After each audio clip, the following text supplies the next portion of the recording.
South Florida, this is Headliners, only on CBS News Miami. Hello, everybody, and welcome to Headliners. I'm Elliot Rodriguez. This week, 25 years ago on Thanksgiving Day, a 5-year-old Cuban boy was found clinging to an inner tube. It was in the waters off the coast of South Florida, and his name was Elian Gonzalez. Elian's rescue and the debate over where he should live became an international incident right in our backyard. It split Cuban exile families and pitted exiles against non-Cubans living in South Florida. CBS News Miami's Hank Tester, who was here and covered the story, looks at Elian 25 years later. He was the cutest little kid, and he had a story, a big story that lingered for months, dividing the Miami community with implications that spread from the streets of Little Havana to the nation's capital. But 25 years later, does anyone remember Elian Gonzalez? Andy Gomez was at the time a University of Miami professor. No. Every once in a while in a conversation. Coral Gables City Commissioner Kirk Menendez, then a young lawyer working for the Cuban American National Foundation. This is the United States of America. This is not Cuba. The president represents us, not Castro. I think in the hearts of the Cuban American community, Elian is still present. November 25th, 1999, Thanksgiving, Elian Gonzalez found on an inner tube floating in the Atlantic. His mother died, lost at sea during an escape from Fidel Castro's Cuba. Elian became a symbol for the Cuban American community's fight against Fidel Castro. Elian had relatives in Miami, and they took him in. His father in Cuba wanted him returned to his custody, and so did Fidel Castro. We became a chess piece in a geopolitical chess match. Attorney General Janet Reno, a Miami native, advocated returning Elian to his Cuban father, opposed by leaders of the exile community and family members. We were going to lose that battle, if you will, that this should not become a political hot potato, which it did. Negotiations with the family failed. Court actions failed. The Justice Department, headed by Janet Reno, made their move. Back behind the barricade! Early morning, April 22nd, 2000, a Good Friday. Federal agents raid the Miami family home. Elian is spirited away. Here they come out with Elian, a woman carrying Elian, and into the truck. Elian appears to be crying. The streets of Miami erupt, intense demonstrations, tear gas, arrest, frustration. The Elian saga was a blow to the anti-Castro exile organizations. The lasting legacy? I think they realized inside that hope was gone. Mm-hmm. That represented, this is our last great stand. This street, Little Havana, quiet after 25 years. Elian, yes, he's that trophy child in Cuba, got a college degree, he's an engineer, back with his father and family. I'm Hank Tester, CBS News, Miami. The growing battle over a new trash incinerator in Doral is heating up, and now President-elect Donald Trump's son Eric is joining Doral leaders in an effort to stop it. CBS News Miami's Chelsea Jones joins us from Doral with a reaction. I'm told Doral's mayor Eric Trump and also the general manager of Trump's golf course here in Doral met over the weekend and just on Tuesday to discuss solutions on whether this incinerator site behind me will remain inoperable or be rebuilt.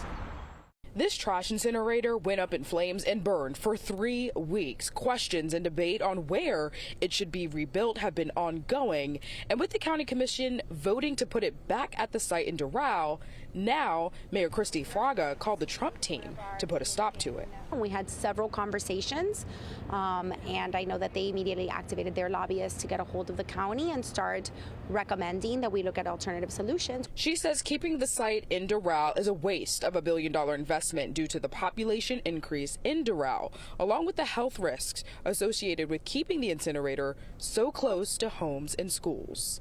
You look at the past 10 years, the master plan always called for that plant to get to its lifespan and be moved. Mayor Fraga has solutions like putting the trash on a train to landfills in other states like Georgia or even here in Florida, or negotiating rates with other communities that have trash incinerators. So she spoke with Eric Trump Tuesday and the Trump Golf Club's management to help get the incinerator out of the city. We've reached out to Eric Trump's team for comment, but they were unavailable. Your response to people saying, well, it was already here in Doral? I don't think that that's a good argument to have. There are many county facilities and services that have been relocated because population growth. Anthony Cabrera agrees. It's the fact that it's threatening lives, not just of people, but of animals. I'm pretty sure that we can find a better place for that. The commission is set to vote on Tuesday. I'm waiting for that written confirmation, but verbally they have told us that it will be deferred for 90 days. I have reached out to the county to see if the vote will be deferred and also to see if there are other viable options on the table when it comes to the relocation of this incinerator site, but I've not yet heard back. In Doral, I'm Chelsea Jones, CBS News, Miami. When we come back, fluoride in the spotlight, why the commonly used dental hygiene product is making headlines among kids and parents. From South Florida, this is Headliners, only on CBS News Miami. Welcome back to Headliners. I'm Elliot Rodriguez. Florida's Surgeon General has sparked a big debate on adding fluoride to our drinking water. Dr. Joseph Ladapo is recommending removing fluoride after so many years because he says it's hurting children. CBS Miami's Joan Murray talked to parents about the controversy. Windows on the bus go up and down. This Fit for Mom group is getting their exercise fix with their kids in tow. Keeping them healthy is job one. What are you doing? So when Mom Casey Gervas's dentist had a recommendation for fluoride in toothpaste, she followed his advice. Our dentist told us not to put fluoride in the toothpaste at this age group because we already have it in our water. South Florida's tap water has fluoride, but Florida's Surgeon General is telling communities to rethink that choice because of studies he says show fluoride can reduce a child's IQ and possibly cause attention deficit disorder. It is public health malpractice with the information that we have now to continue adding fluoride to water systems in Florida. Probably the greatest issue right now has to do with prevention of cavities because that's just an absolutely rampant problem in kids. The Centers for Disease Control has long advocated what they consider a safe rate of 0.7 milligrams per liter of fluoride to prevent cavities. Where does this go? Megan Fitzpatrick, mom to 16-month-old Xander, believes any fluoride in the water is too much. I firmly believe in doing your own research and understanding your own thoughts and opinions on it. And me personally, I think that adding anything to water is probably a bad thing. Amber Stevens, who runs this Fit for Mom group, said with all the contradictions, there should be more study. But I wish they would do more research to find out if it's really, healthy for us, because we don't want to be putting something into our bodies that isn't healthy. Fluoride is controlled by local rule. I did check with Broward County, and I was told that there is an ordinance mandating fluoride in all the drinking water, so the Broward County Commission would have to make that change. In Miami-Dade, they follow government recommendations. However, they would also have to go to their county commission to make a change. And as for other water suppliers, it would be up to them whether they want to continue to add fluoride. In Fort Lauderdale, Joan Murray, CBS News, Miami. Last week, a trailer filled with camping supplies was stolen from a Pompano Beach parking lot. It belonged to a local chapter of an organization called Pocomokes, a group aiming to build connections between fathers and sons. And though the trailer was later located and all the gear was gone, but now, thanks to a couple of CBS News Miami viewers, the group is back on track. CBS News Miami's Ted Scouten has the story. So Charlie was very kind to donate us some of the grills here and the tents and the fishing rods, and we've got a couple of air mattresses which will definitely come in handy. Ben Johnson showing us how complete strangers, CBS Miami viewers Susan and Charlie Jones, stepped up to help after their trailer filled with camping supplies was stolen. Charlie was very kind enough to reach out to you guys after seeing the story, and he reached out to us. We went out to his house. Ben's with the group Poco Moes, a father-son organization that organizes bonding adventures like camping. It was another CBS Miami viewer who spotted the stolen trailer and called it in. Oh no, there's nothing in it. We saw your story on Channel 4 about Ben and getting his trailer robbed. That's when Charlie and Susan decided to give their camping equipment to the Pocomokes. I says, we're never going to use it again. You know, let's give it to them. The kids can use it, definitely use it. It's nice because now we're able to keep on going camping. Wow, it's brand new, this tent. 10-year-old Charlie Johnson is happy that people stepped in to help, allowing he and dozens of other kids to spend quality time with their dads. Because it's fun hanging out with my dad, hanging out with all the other kids, running around all over the place, and it's just a good time. How is that? And Ben tells us more people have donated to their online fundraiser after learning of their plight on social media. It's absolutely amazing that people will reach out. We're so happy. It makes us feel so good that we were able to help him. And CBS News Miami viewers aren't done helping out yet. Just like this gear was all donated, another viewer plans to come forward next week to give some more. In Parkland, Ted Scouten, CBS News Miami. And that is why we love our viewers. And when we come back, see how a South Florida coach is climbing the coaching ranks despite his condition and making Miami proud. From South Florida, this is Headliners, only on CBS News Miami. Welcome back. I'm Elliot Rodriguez. By now, your email is probably inundated with dozens of ads for sales ahead of Cyber Monday. But are you protecting your personal financial information when you go shopping on Cyber Monday?